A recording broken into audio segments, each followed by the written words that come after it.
ابن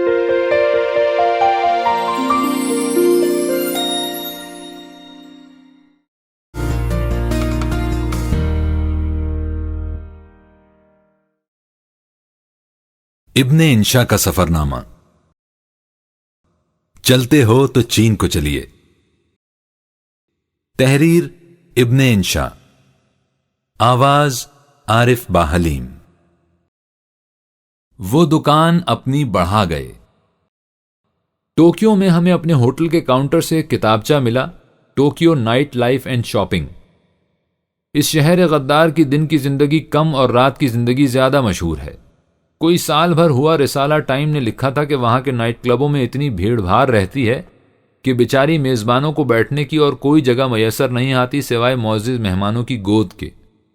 خیر، کھولا تو پہلا ہی باب تھا، کامنٹس فار سنگل مین، یعنی ہدایت نامہ مجردین۔ مضمون کا قیاس آپ خود کر لیجئے، اس کی تشریح نہیں کی جا سکتی۔ اتفاق سے اسی روز ہمیں ٹوکیو سے باہر نکو جانا تھا۔ رستے میں ریل میں اپنے ایک میزبان سے جو جنگ سے قبل اٹلی میں جاپان کا سفیر رہ چکا تھا عرض کیا کہ دیکھیے یہ کتابچہ ایک امریکن نے چھاپ رکھا ہے اور ضبط ہونا کیا معنی آپ کے سب ہوٹلوں کے کاؤنٹروں سے ملتا ہے۔ اس میں جاپان کی عورتوں کے متعلق کیا اناپ شناپ لکھا ہے کہ بار کی مینیجر یا ماما سان کو باہر لے جانے کی فیس دیجیے اور پھر اپنی میزبان بار گرل یا کیبرے گرل کو کہیں بھی سکون اور تنہائی کی جگہ پر لے جائیے اور اس سے فلسفے کی بحث کیجیے۔ جاپانی مردوں کو بھی معاف نہیں کیا، لکھا ہے کہ سخت لیچڑ ہوتے ہیں، اچھی لڑکیاں اپنے لیے رکھنا جانتے ہیں، لیکن آپ یہ کیجئے، یہ نہ ہو تو یہ ترکیب نمبر 2 آزمائیے، وغیرہ وغیرہ۔ معلوم ہوتا ہے جاپانی ان کتابچوں کو نہیں پڑھتے۔ ہمارے ہاں تو فوراً اخباروں میں احتجاج ہو اور پابندی لگ جائے۔ وہ صاحب چپ چاپ سنتے رہے، پھر بولے، اجی کیا ہوتا ہے ان باتوں سے، ہم پابندیوں کے قائل نہیں۔ ہم نے شرمندہ ہو کر کتابچہ طے کیا اور جیب میں رکھا۔ اب ہانگ کانگ کی سنیے۔ ٹوکیو سے وہاں پہنچ کر اپنے ہوٹل میں نہا دھو کر کپڑے بدل کر سڑک پر نکلے ہی تھے کہ ایک ذات شریف نے روکا۔ کیا بات ہے؟ ہم نے پوچھا۔ بولا، چوکری چاہیے؟ ہم نے کہا، ہم چینی نہیں جانتے، انگریزی بولو۔ کہنے لگا، میں چینی نہیں ہندوستانی بول رہا ہوں۔ اچھا چوکری چاہیے، سستا چوکری، جوان چوکری۔ ظالموں نے اس بر اعظم کے ان پڑھوں کو پھانسنے کے لیے چھوکری کا لفظ یاد کر رکھا ہے۔ ہم نے کہا، حد تیرے کی بھاگ، لیکن اس سے 2 قدم پر ایک سائیکل رکشہ والے نے، اس سے ذرا آگے ایک اور بے فکرے نے رستہ روکا۔ مضمون وہی تھا۔ آخر ہمیں خود وہاں سے بھاگنا پڑا۔ ادھر ہوٹل میں دیکھا کہ ٹیلی فون کے برابر ہی تختی لگی ہے کہ ہمارے کرم فرماؤں کو بہت سے غیر متعلق اور ناشائستہ لوگ فون پر یا نفس نفیس آ کر تنگ کرنے کی کوشش کریں گے۔ ہم 12 بجے کے بعد نہ کوئی ایسا فون ملائیں گے نہ کسی کو آنے دیں گے تاکہ ہمارے کرم فرما ہمیں اس کے برعکس ہدایت نہ کریں۔ چین میں یہ سوچا بھی نہیں جا سکتا، سارے چین میں ایک بھی جسم فروش نہیں، ایک بھی قہوہ خانہ نہیں، ایک بھی نائٹ کلب نہیں، کوئی فلم خاص برائے بالغان نہیں، وہی دھانوی کی ناول تک نہیں۔ خیریت اسی میں ہے کہ جیسے گئے ہیں ویسے ہی ہر پھر کے آ جائیے۔ یوں آپ کا جی للچانے کے مواقع بھی زیادہ نہیں۔ لباس تک میں زہد شکنی کا کوئی عنصر نہیں۔ اوریانی تو ایک طرف بغیر آستین کا چست لباس بھی نہ ملے گا اور نہ ٹخنوں سے اوپر کسی عورت کی ٹانگ نظر آئے گی۔ بدکاری شوق کی کم، معاشی ضرورت کی زیادہ ہوتی ہے، سو وہ کسی کو ہے نہیں۔ سب کھاتے کماتے ہیں، شادی کی منزل آئی تو رفیق زندگی مل جائے گا۔ تفریح کی حاجت ہے تو تھیٹر جائیے، سینما جائیے، کلچرل پیرس جائیے، کچھ کھیلیے، لوگوں کو کرتب کرتے دیکھیے، گھر آ کر سو جائیے۔ ہمارے ایک رومانی طبیعت کے ساتھی نے تنگ آ کر کہا، چین بڑا بور ملک ہے جی۔ یہ بات انقلاب سے پہلے نہ تھی۔ انقلاب سے پہلے کا شنگھائی سینہ چین کا ناسور کہلاتا تھا۔ چوری، ڈکیتی، قتل و غارت، اسمگلنگ کا تو اڈا ہی تھا۔ قہوہ خانوں کے لیے بھی دنیا بھر میں مشہور تھا، اور پھر دیکھتے ہی دیکھتے یہ باتیں خواب و خیال ہو گئیں۔ وہاں ہفتے منانے کا دستور نہیں کہ ایک ہفتے کے لیے گداگروں کو محتاج گھر لے گئے اور چند دن میں وہ پھر کشکول بدست مصنوعی زخموں پر مکھیاں بھنکاتے واپس آ گئے۔ نہ اکا دکا دعوت گناہ دینے والوں کو پکڑنے کی خبریں سننے میں آتی ہیں۔ چین میں جسم فروشی کو ایک معاشرتی روگ یا مجبوری جان کر اس کا علاج کیا گیا ہے۔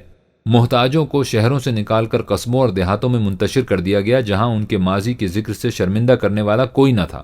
ان کی نفسیات اور زندگی بھر کی عادات کو دیکھتے ہوئے ایسے کارخانوں میں متعین کیا گیا جہاں شام سے صبح تک کام ہوتا ہے اور دن میں یہ لوگ آرام کرتے ہیں۔ پھر ان کا تعلیم کا انتظام ہوا۔ رفتہ رفتہ انہوں نے زندگی کے رفیق ڈھونڈ لیے اور یوں معاشرے کا کارآمد اور صحت مند جزو بن گئے۔ البتہ جن کا شوق لا علاج تھا، بالخصوص اس کاروبار پر چلنے والے، انہوں نے نئے چین سے کنارہ کیا اور ہانگ کانگ میں آ کر دکانیں جما لیں اور آتے ہی بیان دیا کہ نئے چین میں آزادی نہیں، جبر کا دور دورہ ہے، اس لیے ہم آزاد دنیا میں سانس لینے کو یہاں آ گئے ہیں۔ ہمارے کرم فرما کار لائقہ سے یاد فرمائیں۔ چین میں بے شمار غیر ملکی جاتے ہیں یا بطور طالب علم رہتے ہیں، چند دن میں ان کو اس ملک کا مزاج معلوم ہو جاتا ہے۔ چین کے جنسی بے روی کے معاملے میں اتنے متشدد ہونے کی ایک بڑی وجہ حفظ نفس ہے، قومی خودداری ہے۔ ان لوگوں کا کہنا ہے کہ ہم اتنے دنوں نکبت و افلاس کا شکار رہے ہیں کہ ہماری عزت نہیں رہی تھی، اب ہم بیدار ہوئے ہیں تو یہ کچھ نہ ہونے دیں گے، اب ہماری بہنوں بیٹیوں کی طرف کوئی نظر اٹھا کر نہ دیکھ سکے گا۔ چینیوں کو اپنے ایشیائی اور افریقی دوستوں کی اتنی خاطر منظور رہتی ہے، اس کے باوجود فیلکس گرین بیان کرتا ہے کہ ایک افریقی طالب علم نے ایک چینی لڑکی سے جو بس کنڈکٹر تھی دلچسپی لینی شروع کر دی۔ وہ بس سٹاپ پر کھڑا رہتا اور فقط اسی کی بس میں سوار ہوتا اور اس سے بات کرنے کی کوشش کرتا۔ ایک روز اس نے اس سے کہا کہ میں فلاں جگہ رہتا ہوں، ڈیوٹی ختم ہو تو پیتم آن ملو۔ وہ تو خیر نہ آئی، لیکن دوسرے روز ایک خط اس کو موصول ہوا کہ بعض ناگزیر وجوہ کی بنا پر آپ کا وطن واپس چلے جانا ضروری ہے، وظیفہ آپ کا منسوخ، ٹکٹ آپ کا تیار ہے۔ کہا جاتا ہے کہ روسیوں سے بگاڑ کی تہ میں بھی چینیوں کا حفظ نفس کا حد سے بڑا ہوا احساس تھا۔ روسی اپنے کمیونسٹ حلیف کی مدد کرنے کے لیے آئے تھے، لیکن وہ مارکس کو تو جیسا کچھ سمجھتے تھے، چینی مزاج کو نہ سمجھے۔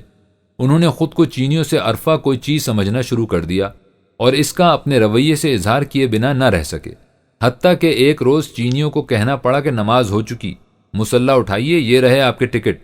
اس وقت بے شمار منصوبے ادھورے تھے، بہت سے کارخانوں کا سامان آدھا پونا تھا، اور چینیوں کا کہنا ہے کہ روسی جاتے جاتے کارخانوں اور منصوبوں کے خاکے بلو پرنٹ بھی ساتھ لے گئے۔ اس بڑھیا کی طرح جو گاؤں سے ناخوش ہو کر اپنا مرغ بغل میں داب کر چلی گئی تھی کہ دیکھوں اب یہ لوگ کیسے صبح کو اٹھتے ہیں، نہ میرا مرغ ہوگا، نہ وہ بانگ دے گا، نہ صبح ہوگی۔ پانی اور طبیعت دونوں کا اصول ہے کہ روکیے تو اور رواں ہوتی ہے، بپھرتی ہے۔ شنگھائی میں ہم نے جو بھاری مشینوں کا کارخانہ دیکھا وہ اسی قسم کی منتقمانہ کاروائی سمجھیے۔ ہم تو خیر ٹیکنیکل آدمی نہ تھے، فلک بوس اور دیو ہیکل مشینیں چین میں پہلے بھی دیکھ چکے تھے، لیکن معلوم ہوا کہ ایک خاص مشین دباؤ دینے والے ہائیڈرولک پریس کو دیکھنے کے لیے فرانس، اسکینڈینیویا اور برطانیہ سے بھی انجینئر اور صحافی آئے ہوئے ہیں۔ ہم نے پوچھا کہ آخر کیا خاص بات ہے اس میں۔ معلوم ہوا کہ اتنی بڑی قوت یعنی 12,000 ٹن کا دباؤ دینے والے پریس فقط دنیا کے 8 ملکوں میں ہیں، اور فقط 5 ملک ان کو بنانے پر قادر ہیں: امریکہ، برطانیہ، مغربی جرمنی اور چین۔ چینی انجینئروں نے یہ پریس اپنی محنت اور ذہانت سے بنایا ہے۔ ان میں سے فقط ایک کو بیرون ملک چیکوسلواکیہ میں اسے سرسری طور پر دیکھنے کا اتفاق ہوا تھا۔ نتیجتاً 1.5 سال اس کی ریسرچ اور ڈیزائننگ میں لگا اور 1.5 سال بنانے میں۔ دقتیں بہت تھیں، اتنا بڑا خراد ان کے پاس نہ تھا، کرینے فقط 72 ٹن اٹھانے والی تھیں اور یہاں 300 ٹن اٹھانے والی چاہیے تھیں۔ بہرحال اب جو بن گیا ہے تو دوسرے ملکوں کے پریسوں سے قوی تر ہے، کیونکہ ان کے دباؤ دینے کی انتہائی قوت جو بالعموم استعمال نہیں کی جاتی لیکن کبھی ضرورت پڑ بھی جاتی ہے 15,000 ٹن ہے، لیکن اس پریس کی 16,000 ٹن ہے۔ خاص بات یہ ہے کہ روس کے پاس ایسا پریس نہیں ہے۔ وہاں کے ادیبوں کو خاص طور پر روس کے معاملے میں شمشیر برہنہ پایا۔ دوحان میں ایک بڑے جغادری ادیب ملے جو 3 بار روس ہو آئے تھے۔ وہ بولے جناب اگر کوئی غیر کمیونسٹ ہے تو ٹھیک ہے، آپ لوگ بھی غیر کمیونسٹ ہیں، آپ سے ہمیں تعرض نہیں، آپ لوگ کم از کم کمیونزم کو خراب تو نہیں کرتے، اس میں تحریف کر کے لوگوں کو گمراہ تو نہیں کرتے۔ روس کے ادیبوں کی کتابوں کے مندرجات کو تو جانے دیجئے، ان کی گفتگو فرصت میں ہوگی۔ ایلیا اہرنبرگ سے پوچھا گیا کہ آپ آج کل لکھتے کیوں نہیں؟ بولا مجھے کیا ضرورت ہے لکھنے کی، میرے پاس رائلٹی کے کوئی 2 کروڑ روبل ہیں، وہی ختم نہیں ہوں گے۔ شولوخوف صاحب کا گھر بھی دیکھا، 1 نہیں 3 ہیں، جنہیں محل، بنگلے، کوٹھیاں کہہ لیجئے، جبکہ بہتوں کو 2 کمرے کے مکان بھی مشکل سے میسر ہوتے ہیں۔ پڑے اینٹتے ہیں، کاریں ہیں اور ایک ذاتی ہوائی جہاز بھی۔ 20 نوکر مٹھی چابی کرنے کو ہیں کیونکہ لاکھوں کی رائلٹی آتی ہے۔ ابھی کل ہی ٹوکیو میں جہاں وہ استراحت فرما رہے ہیں، ان سے کسی نوجوان مصنف نے آشیرواد مانگی تو بولے میرا مشورہ یہ ہے کہ کسی لکھپتی کی لڑکی سے شادی کرو تاکہ دل جمعی سے لکھا سکو۔ بھلا ایسے ہوتے ہیں کمیونسٹ؟ ان میں اور جاگیرداری دور کے کسی رئیس میں کیا فرق ہے؟ سرخ محافظوں کی تحریک اس زمانے میں تو شروع نہ ہوئی تھی جب ہم چین میں تھے، لیکن ہمارے جو دوست ہمارے بعد وہاں ہو کر آئے ہیں، شوکت صدیقی اور اشفاق احمد وغیرہ، ان کا بیان ہے کہ یہ تحریک اسی قسم کے رجحانات کے خلاف ہے جو سرمایہ داری کی طرف واپسی کا راستہ کھولتے ہیں۔ ان کا کہنا ہے کہ دیکھو، روس سے چوری حتیٰ کہ جنسی بے روی کی اتنی خبریں آ رہی ہیں، اس کے لیے بعض طبقے انجینئر، سائنٹسٹ، مصنف وغیرہ جن کی یافت زیادہ ہے، خود کو اللہ کے برگزیدہ بندے اور عوام الناس سے برتر سمجھنے لگے ہیں۔ اس کے برعکس چین میں باہمی آمدنی کا فرق بتدریج کم کیا جا رہا ہے۔ پہلے اوپر کی حد 700-800 یوان تھی، اب 350 پر آ گئی ہے۔ نیچے کی حد 50 سے بڑھ کر 100 ہو گئی ہے۔ فقط وہ لوگ جو طالب علم بھی ہیں اور کام بھی کرتے ہیں اس سے کم پاتے ہیں۔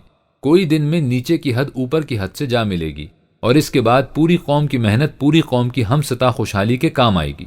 چین میں بھی مصنفوں کو رائلٹی ان کی کتابوں کی اشاعت کے حساب سے ملا کرتی تھی، جو بعض صورتوں میں بہت ہو جاتی تھی۔ سن 1965 میں اس کی حد مقرر کر دی گئی۔ اب فقط کتاب کے پہلے ایڈیشن پر مقررہ رائلٹی ملتی ہے۔ اس پر ہماری اپنی چینی دوستوں سے بہت بحث رہی۔ ہم بطور شاعر اور ادیب کے سوچتے تھے، وہ چینی قوم کے ایک فرد کے۔ ان کا کہنا تھا کہ روپے کے علاوہ بھی دنیا میں ایسی قدریں ہیں جن کے لیے انسان محنت کرتا ہے، لکھتا ہے۔ یہ بات پہلے تو ہماری سمجھ میں نہ آئی، پھر جو ساری قوم کا یہ رنگ دیکھا تو آ گئی۔